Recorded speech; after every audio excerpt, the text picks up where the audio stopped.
Okay, we're going to continue with Chapter 8, Perfecting the American Voice, from page 154.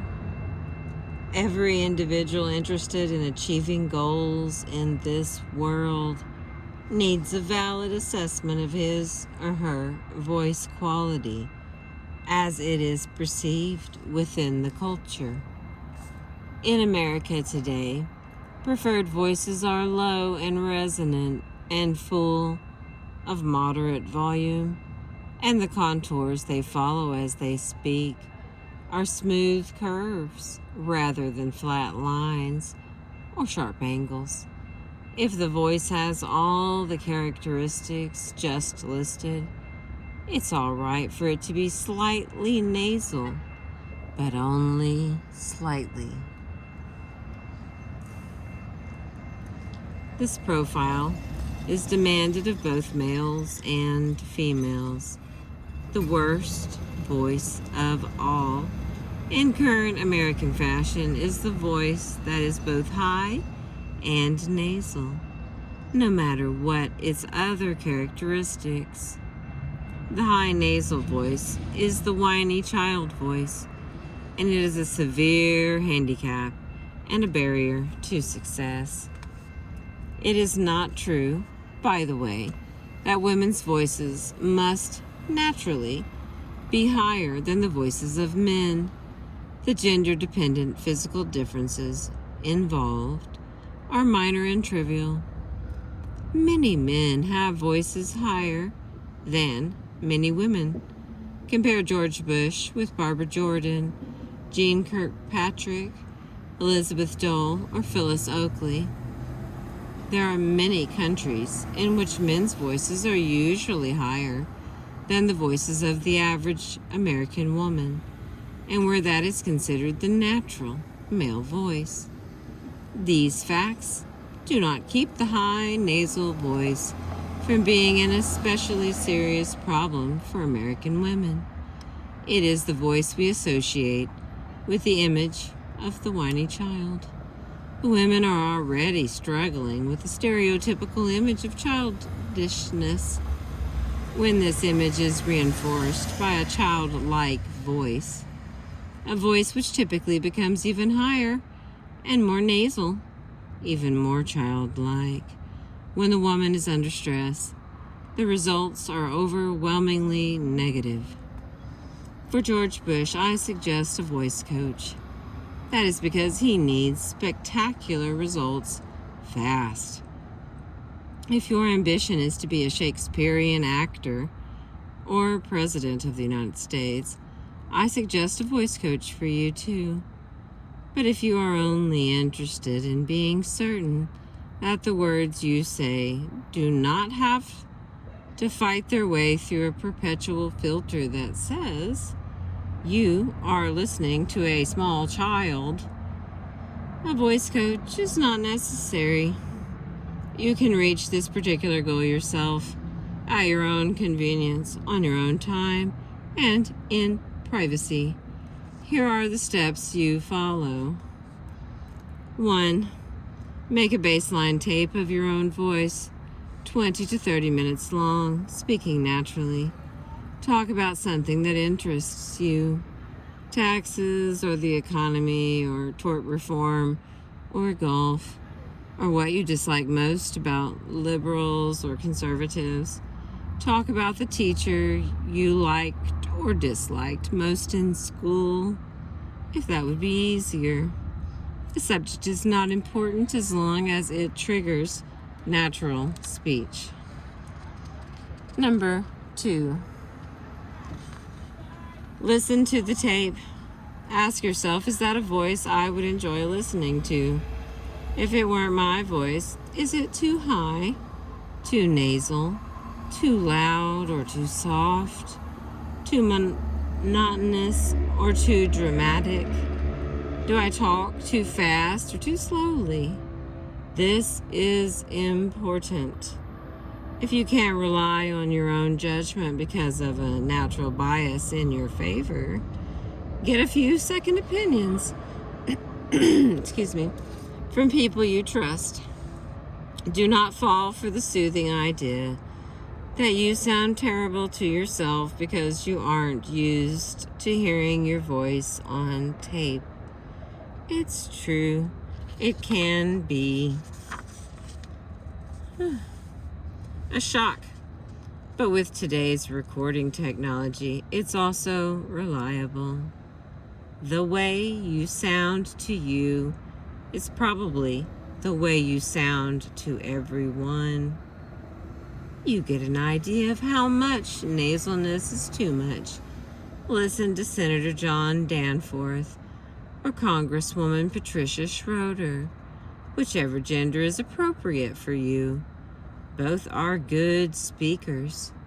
Both have excessively nasal voices that make them less effective than they could be. Number 3, if the result of step 2 is general agreement that you have a clear and compelling voice with no negative qualities, congratulations. You're through with this process.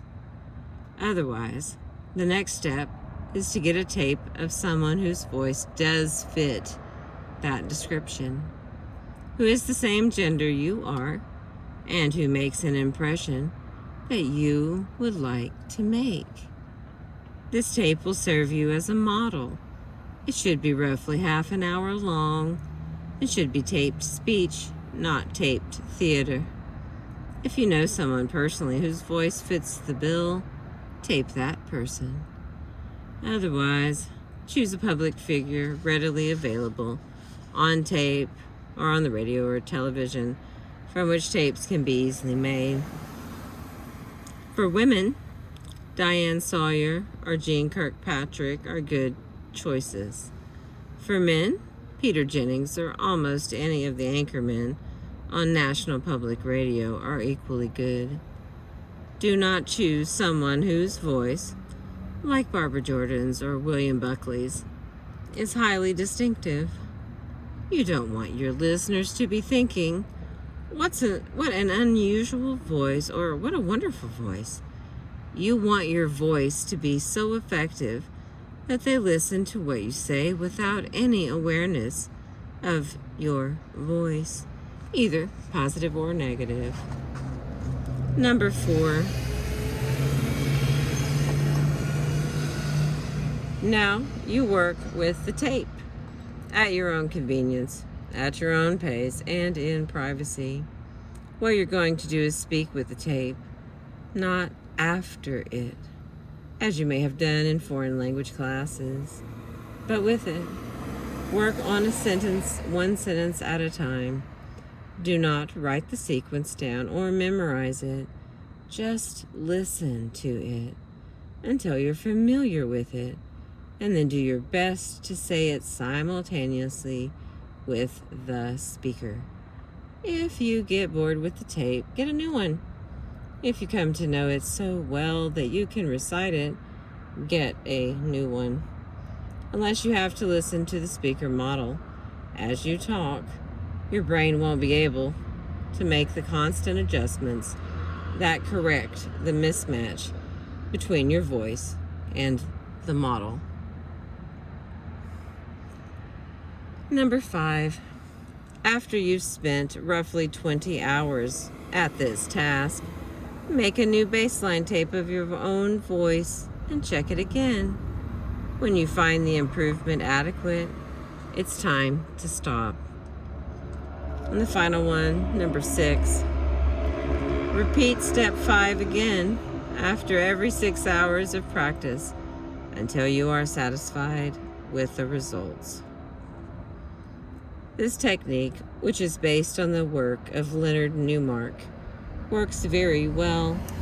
You don't have enough conscious knowledge of how the human voice works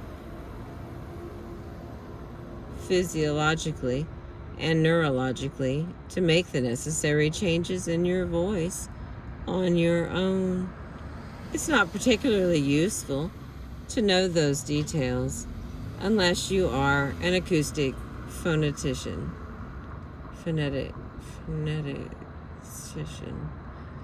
I don't know.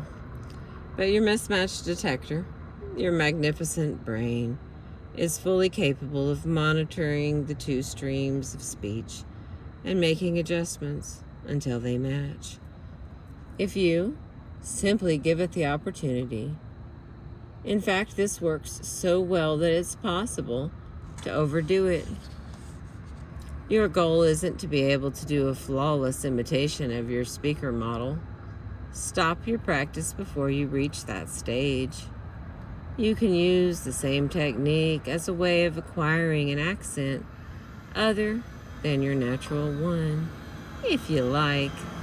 Some accents are fashionable and are assets to you professionally. Others hold you back. If you know that your accent is a barrier to your success, get a suitable tape.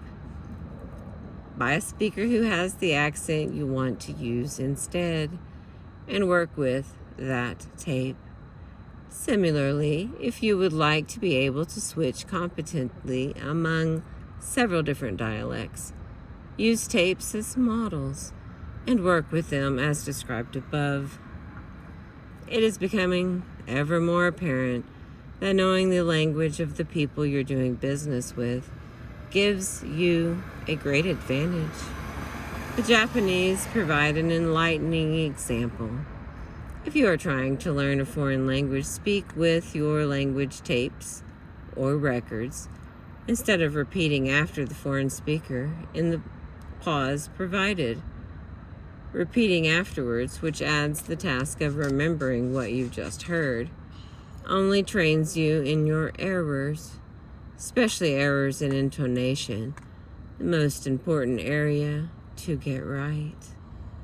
There's only one significant difference between working with a tape in your native language and a foreign one. With a foreign tape, for which you may only be able to say half a dozen words, instead of full sentences at first, always say a partial sentence from the end of the sentence, not from the beginning. Suppose you were a Japanese speaker trying to learn English, and the recorded sentence was, "The value of the stocks issued by Metamega Corporation steadily increased during the month of October." You would work with that sentence using the following chunks. 1. During blank blank during the month of October. Number 2, steadily increased during the month of October.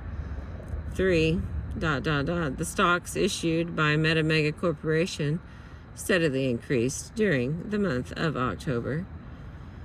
And number 4, the value of the stocks issued by Metamega Corporation steadily increased during the month of October. This makes it possible for you to preserve the intonation of the sentence, working from the beginning. A few words at a time has the contrary effect. You can also use this technique as a way of improving your body language. Just switch to videotape. Have yourself taped when you are talking with a small group about some subject of interest and while you are giving a brief speech. You need at least 15 minutes of each. If watching this baseline video convinces you that improvement is needed, select as a model someone whose nonverbal communication you admire and for whom videotapes are available. Then work with the model tape, matching the body language as well as the words, just as you did with the audio tape. Again, stop before you appear to be doing an impersonation of your model. Zoom in a little bit here. Get to the end. Make sure you can see it.